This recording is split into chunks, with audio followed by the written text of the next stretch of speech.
Unti-unting gumaganda ang lagay ng kalusugan ni Pope Francis ayon sa Vatican. Sa gitna yan ng pagpapagaling ng Santo Papa sa sakit na double pneumonia sa isang ospital sa Rome. Sa ngayon, wala na sa panganib ang kondisyon ni Pope Francis. Ngunit ilang beses din nalagay sa alanganin matapos ang ilang respiratory crisis. Kinailangan siyang kabitan ng aparato para tulungang makahinga. Halos isang buwan nang nakakonfine sa ospital si Pope Francis.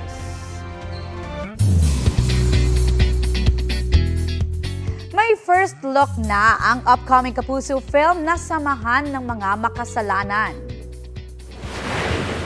Dito tayo ngayon sa talagang puso ng Santo Cristo, ang kalye Makasalanan. Iikot ang kwento sa kalye Makasalanan na pugad ng sari-saring kasamaan.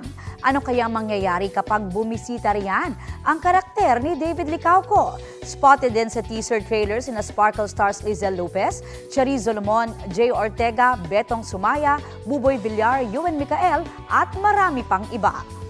Mapapanood na sa mga sinihan ang Samahan ng Mga Makasalanan starting April 19.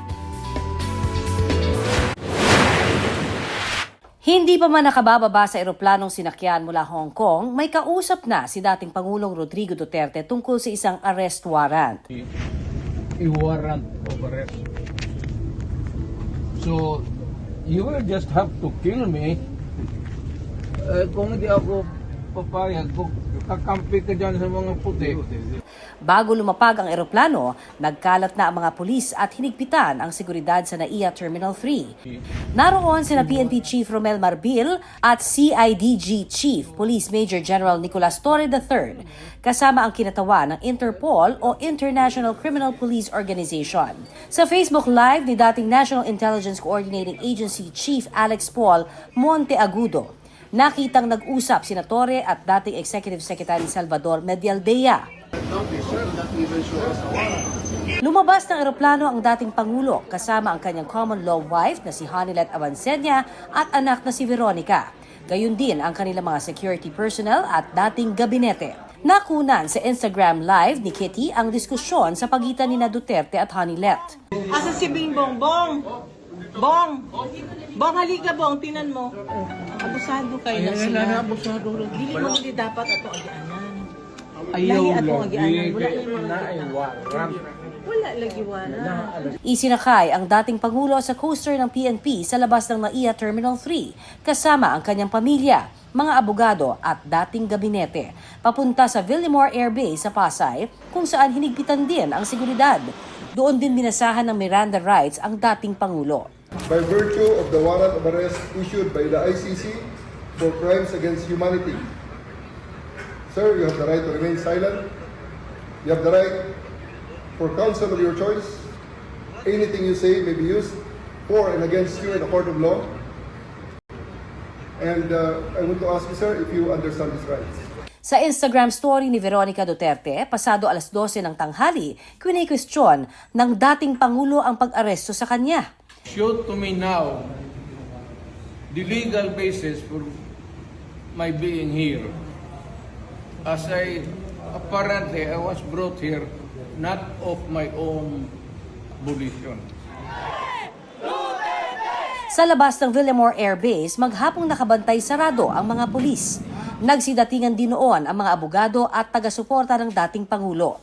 As a matter of constitutional right, kahit na-arrestuin mo yung tao, you are entitled to legal assistance as well as immediate medical assistance. I was asked for a copy of the warrant. Wala naman. Bandang hapon, ipinadala kay Duterte ang kopya ng warrant of arrest mula sa International Criminal Court. Kay CIDG Chief Torre humirit ang pamilya ni Duterte na dalhin siya sa ospital. Ang gusto ni Torre, sa Villamor Air Base na isagawa ang booking procedure. Pero gusto ng pamilya ni Duterte gawin ito sa ospital. Is that too much? Yes, sir, that's too much. 80 years old siya. 80